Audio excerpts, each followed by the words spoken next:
Hi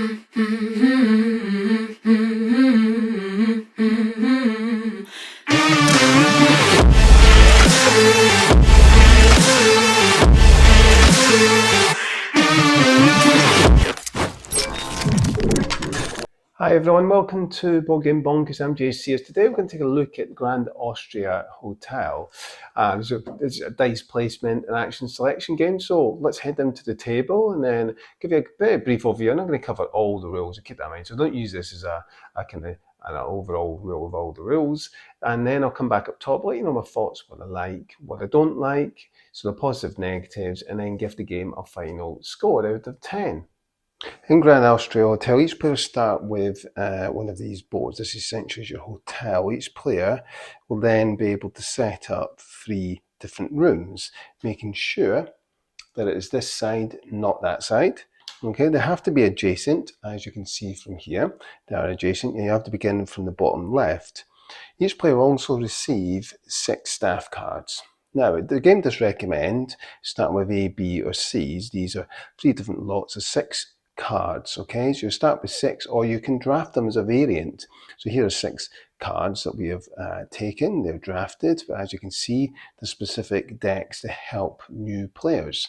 These staff cards will give you different bonuses and abilities. I'll explain these in just a moment. We're going to set up for a 2-player game, which means we'll use 10 dice. What we're going to do is allocate these dice onto the action spaces to take actions. We're going to lay out these guest cards. They're all randomly shuffled. They're at the side here, and then we'll draw them out. Each player will then be able to pick one of these free of charge and not pay the cost indicated. So for example, if it was me, I could pick this one, and I'll have to place it at the bottom of my board. If you notice, we've got 3 spaces here, okay, for placing your guests. Now what will happen as well, depending on the amount of player counts, we'll be taking one of these just randomly, and this will determine the turn order. So in a 2-player, for example, we've got this for the first player, but they also go last for the second action, whereas the second player goes second and third for their 2 actions. Okay, so we'll just put them here, set them at the side at the moment. Got staff cards shuffled here. You can gain more staff cards during gameplay through guests. So once each player has taken their guest, let's just say the other player takes this guest, then you'll draw up and make sure this slides up, and then filling this with new guest cards. We've got the rounds marker here to dictate the round. And you notice here we've got these tiles. What will happen is at the end of round 3, 5, and 7, players will move down on this track. So what you're trying to do is go up the Emperor track. And if you're in the yellow, what will happen is you will gain this bonus. So this is any 2 resources.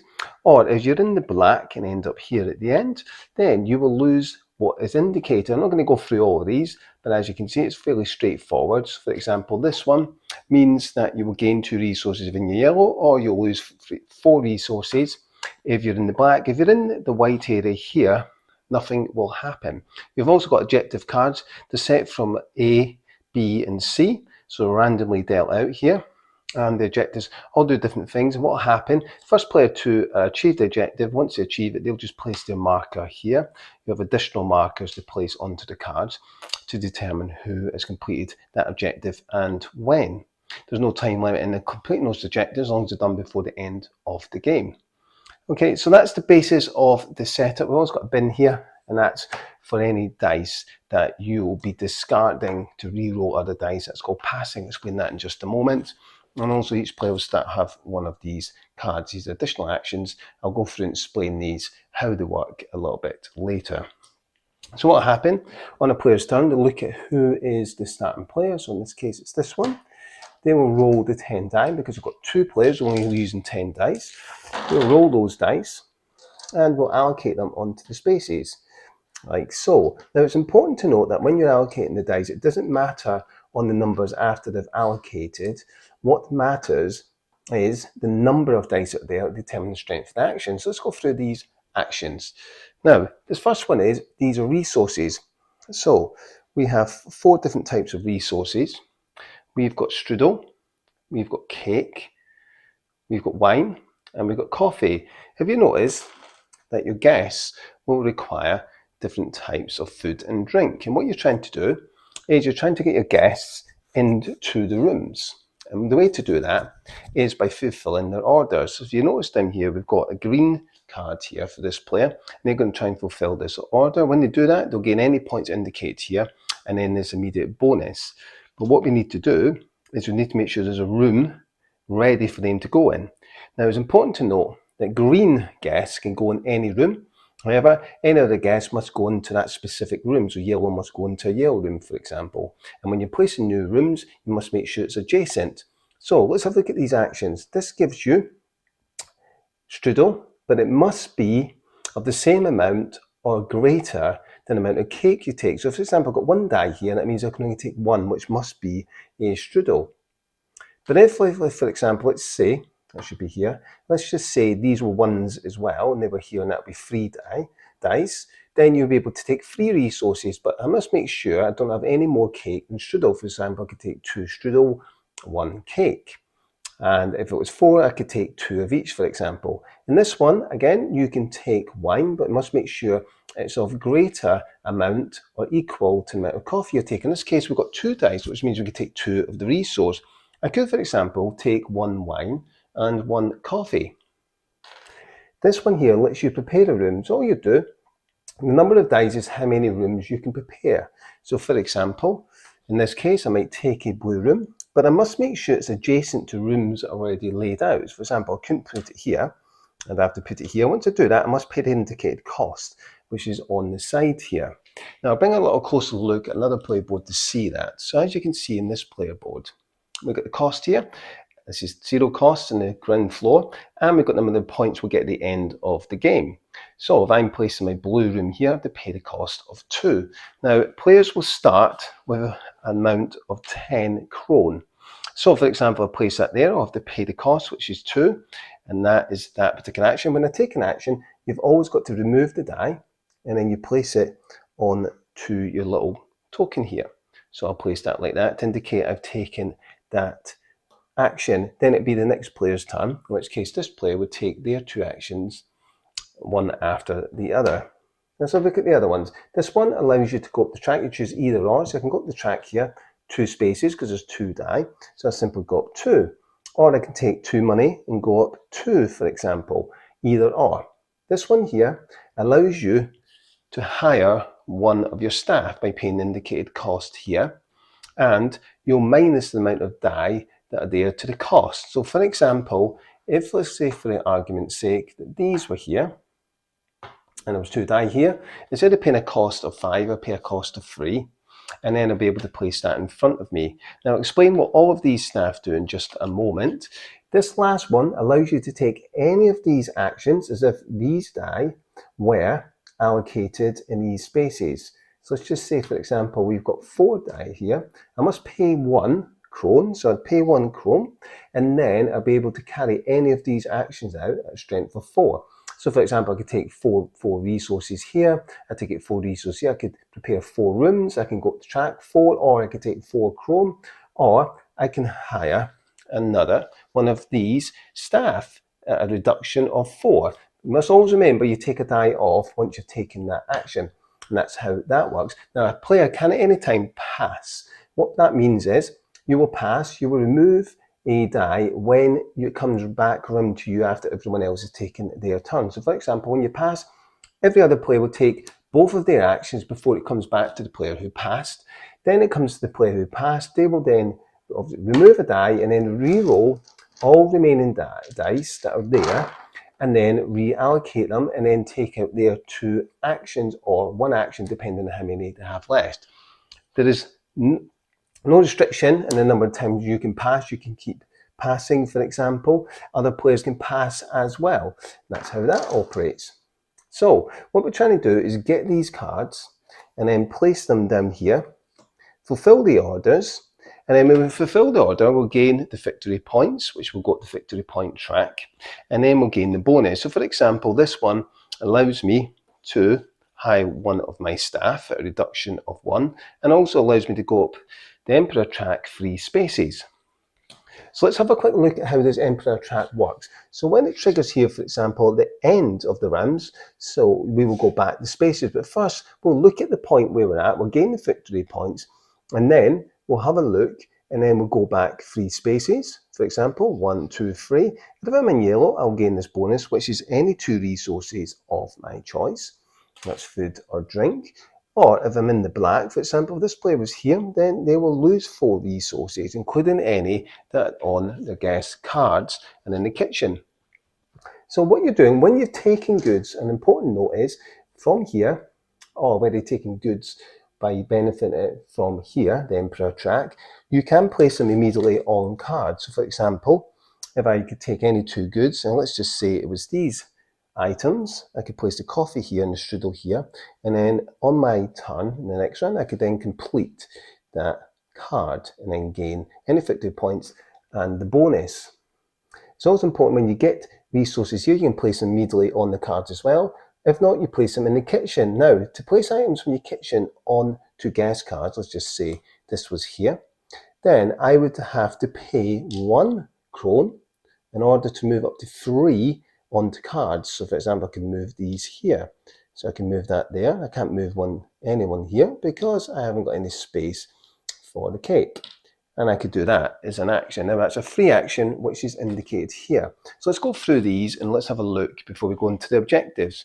Now, there's a few things we can do. So we can pay 1 krone to act as a virtual die. So for example, if there were 2 die here, I could pay 1 krone to put it in and look as if there were 3 here. So that if there was 3, so it strengthens the action. This one here, you can pay 1, as I explained, to move up to 3 items from your kitchen onto the guest cards.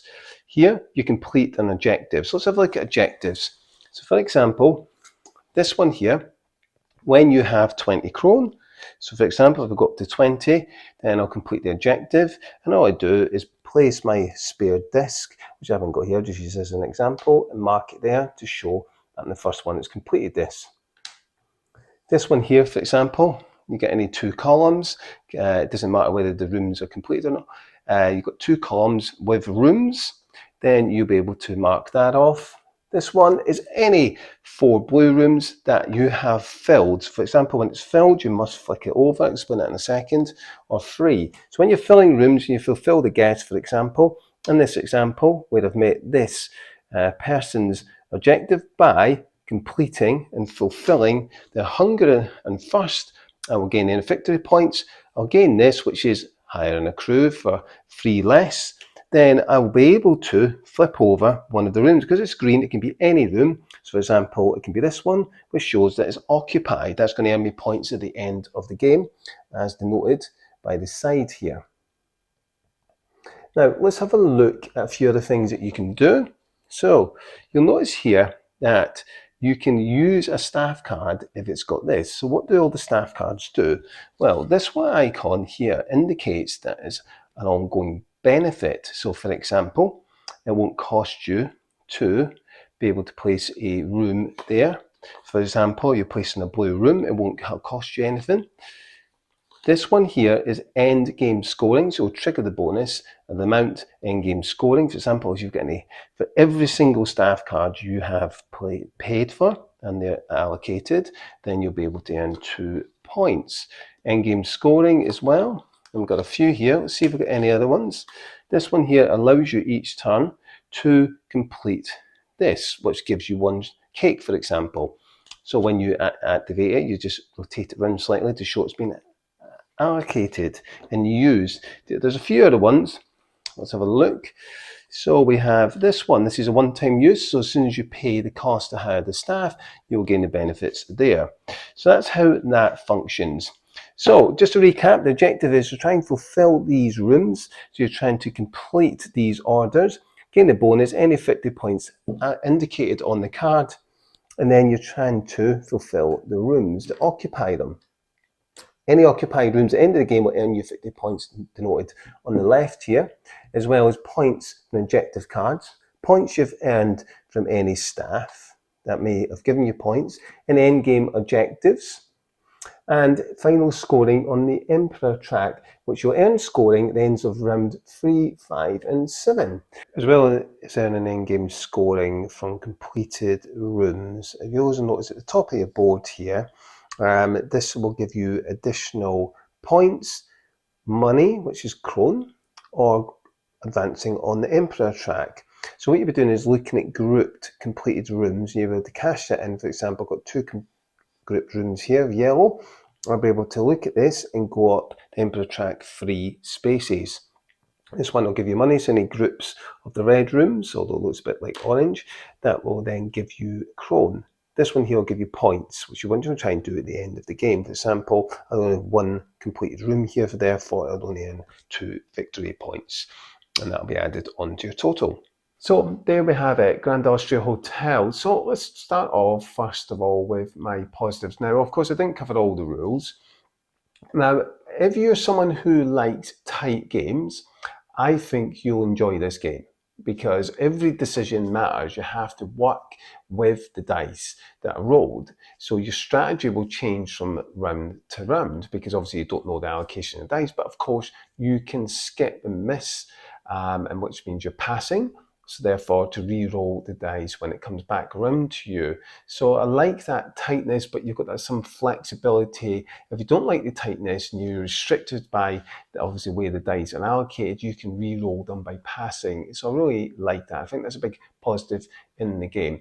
I want to come into my second point, and I want to just have a bit of a deeper thought on that passing. Now, the passing is, although confusing, which I'll come to my negatives later, but it's also a positive because if you don't like the allocation of the dice, then you can just pass. Everyone else has to take their 2 actions, and then you can re-roll the dice. You discard 1, re-roll the remaining dice, and reallocate them. I really like that flexibility because if you don't like the dice and you want a specific strategy, well, you can re-roll them and hope that they're allocated to the action that you want.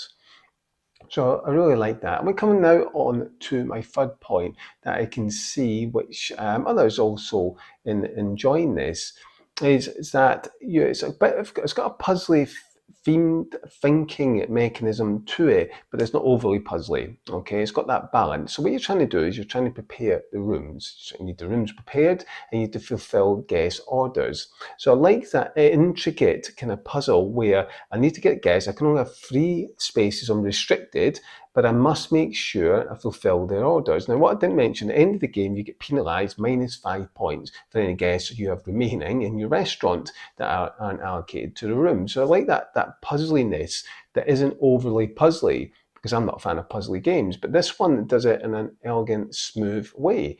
I get my guest card. Okay, I've allocated them. I need to fulfill their order, and then I can then obviously put them in the room. But I must make sure I match that room with the colour. But it's a simple puzzle. Well, I'll just match the colour. The green card guests can go anywhere, so I've got flexibility with that. And placing my room tiles are really simple. Just make sure it's adjacent. So that's simple and streamlined. So I really like how they've managed that well, without making it overly puzzly. Now, I want to come into my next point. I want to talk about the rule book. Now, I think it's done a good job to explain all the different cards, the different tiles, what they do, and it's fairly easy and simple to look up. So I think they've done a good job to be clear and have clarity in what the staff cards do, what the objective cards do, what the emperor tiles do. So big thumbs up for that. Now I want to come in to another positive, that's use of the staff cards. I really like the staff cards.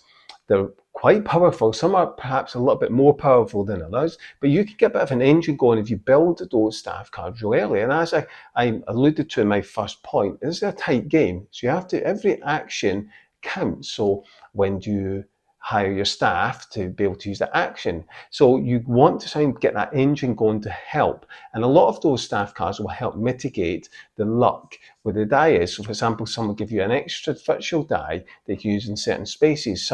There's a card that lets you both go up the emperor track and gain krone at the same time. So it's a great benefit. So some cards really do help you, and I really like the use of those staff cards. So I now want to move on to my negatives. Now, there are a couple of things that I'm not quite a fan of. The first thing I want to talk about is the passing. Now, I did say that it's good that you can pass and then you can re-roll the dice. The problem is, it's confusing. The rules don't really explain it that well, because you have to pass, you have to wait till everyone is taking their action. That's quite straightforward. Where it gets confusing, the first person who passed then rolls, then you go in turn order from the players who have passed to who carries out their actions first. So it's just wrapping your head around it. But once you've played that a couple of times, you understand how that function works. But it can be confusing with higher player counts. So Rulebook hasn't done a good job to explain that really well. The other thing, it can be a little bit confusing, which, well, some players won't find that confusing, but it's a little bit strange. So for example, you've got an emperor track, and the emperor track can be a good thing or a bad thing. And a lot of people I've played this with have given it more of a negative thoughtness, because you've got this emperor track to keep track of, and you often forget that, oh, I need to use this action. It's almost like every other action, you have to go up the emperor track because you get penalised quite heavily. It's really harsh. A lot of players found that have a disconnect to the theme. They also found that a little bit annoying because it felt like it was getting in the way, rather than for them concentrating on fulfilling the guest orders to then settle them in the rooms. So they felt that was a little bit disjointed in the theme.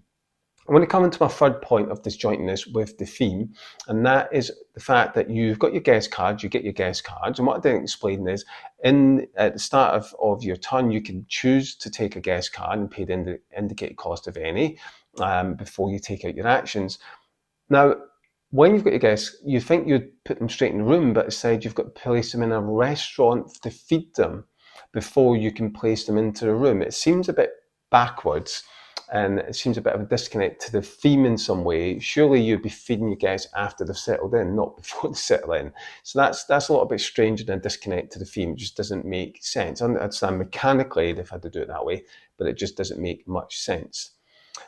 So I want to come on to my other negative, and that is just the general flow on tightness of the game that others might not see. So it flows fairly well, but can be a bit confusing with the turn order. That's why you've got the tokens to understand, well, what turn order is what, and when do I take my action. That's fairly straightforward. The taking the dice are fairly straightforward and really intuitive, but it can be a bit confusing that, okay, I take my action, I've now got to, okay, whose turn is it? Right, it's now your turn. Okay, you've passed. Okay, so whose turn is it now? You've passed. No, you're out until we've taken our actions. Okay, great. Now I'm going to work out, okay, I've got my guess. Oh, I've got to place them here before I can place them in the room. I need to work out what actions you take. And that tightness is, if you make one mistake and you don't control that really well, or benefit or take the best benefits from the dice. So for example, the more dice are there, the better the action is, which is a good wing, a good positive. But it's trying to work out in the tightness of the game. If you make one mistake, you can quite easily fall behind. So you've got to make every single action count. And a lot of players might not like that tightness, because there's quite a few different intuitive elements to keep track of. And it can be a little bit confusing at times, but it is smooth enough. It's just that disjointedness in a couple of places. It might trip up a few players with an emperor track. I've got to put my guests down to feed them before I can put them in the room. I need to work out how I can get them in the room to fulfill the orders, but I need to get the room tiles in order to place them in the room. But I can take a guest card without having that room, because I can get that room later. But you're trying to work out the best strategy and the best way of utilising those dice to benefit from them, as well as fulfilling the orders to get the guests settled, because it's going to give you points at the end of the game, and then keep track of the emperor track. So there's quite a few things to keep track of, and that might trip up a few people, especially the emperor track, and that tightness. As you make one mistake, you could fall behind really quickly, and it's really difficult to catch up. And now we come into my last negative, and that is the catch up. There is no catch up mechanism. You fall behind, you are unlikely to be able to win this game unless you can fulfill those objectives. So the objectives give you a lot of points, 15 points if you complete the objective first. So if you concentrate on those objectives, you can get a lot of points and really stream ahead on that scoring track way above everyone else. So you can work it, right, I've got 15 points for that, I'll come second at 10, I'll get that first, and I'll have 15 points, it's going to be 5 more than the other player. That's giving you a leg up. So that can be a big part of your strategy. But if you're a player and you don't focus on those objectives, which is a good thing, they've got objectives, but you can fall behind really quickly, and there's no way of catching up unless you can fulfill those objectives before the other players. So it can feel that if you're behind, you generally stay behind. especially if the others start creeping ahead quite quickly. Okay, so let's go on to my final thoughts. And this is a game where I enjoyed the small little puzzleness of this because it feels smooth enough. That puzzle is not too deep, it's not too difficult to understand. It's keeping an eye on that emperor track and trip up a few people. I love the use of the staff cards. I think they're great. The emperor track just seemed a bit of a tack on. It seems quite odd. It just doesn't seem like this is an intrusive part of the game. Informatically, it's disconnected. And also sticking my guests into on my player board into the restaurant before I can put them in the room just feels odd to me and back to front. I love the action selection space and you're rolling the die. It depends on the strength of the action. The more dice you've got there, the better the action is. I really like that. I think that's great. That's probably my favourite bit along the staff cards. Those two are my favourite and I really enjoy them. But the rest of the game, I'm just not enamoured by the theme. Now, running a hotel might appeal to you. I just find it a bit bland. And I liked some of the puzzle elements. I just didn't feel that enthralled and excited playing this game. And I've played it a few times with different player counts. It definitely plays best with two players back and forth. There isn't much player interaction in this game. You can kind of screw up your own players by taking certain dice away. Perhaps they definitely need 4 resources. You take a die away, but they can play a crone anyway to get an extra future die. So there's not much player interaction. So if that bothers you, you might want to look at a different game. But I'm struggling to rate this because it's a good solid Euro. You can tell a lot of thought and process has gone into this. I'm just not as excited as other people playing this. I just feel that there's no major flaws or faults with this game. It's a well designed game. It's just not as exciting. I just rather play some other games. But I can see why others really enjoy this game and rate it so highly. But I'm going to be giving this a 6.5 out of 10. I'm just not enamored by this game. I'm just feel there's a couple of mechanisms that just feel tacked on and not quite thought through as part of the theme. And I feel that it could be done a little bit better. But I really do enjoy a couple of elements in this game. I think they work really well. I love those those staff cards. I love the dice placement and depending on how strong that action is, or kind of determine my strategy. I really enjoy that. You can't plan too much ahead, but I think this is a game we could do well with a second edition, a few changes, but it works well. It's a solid Euro. And I'd definitely recommend it for someone who likes tight Euros. I think you'll enjoy this. And if you're someone who doesn't like planning ahead, well, you can't really plan ahead in this game. So again, this is a game, if you like tight games that you can't plan too far in advance, then I think this will be a game for you, especially for two players. This works really well with two players. But check it out, Grand Austria Hotel, 6.5 from Board Game Bonkers. And don't forget to please subscribe to the channel if you haven't already done so. And all that usual YouTube nonsense of hitting the like buttons, comments and all of that, whatever takes your fancy, sharing the video, every help really does make the channel grow. Thanks so much for watching. Until next time, take care.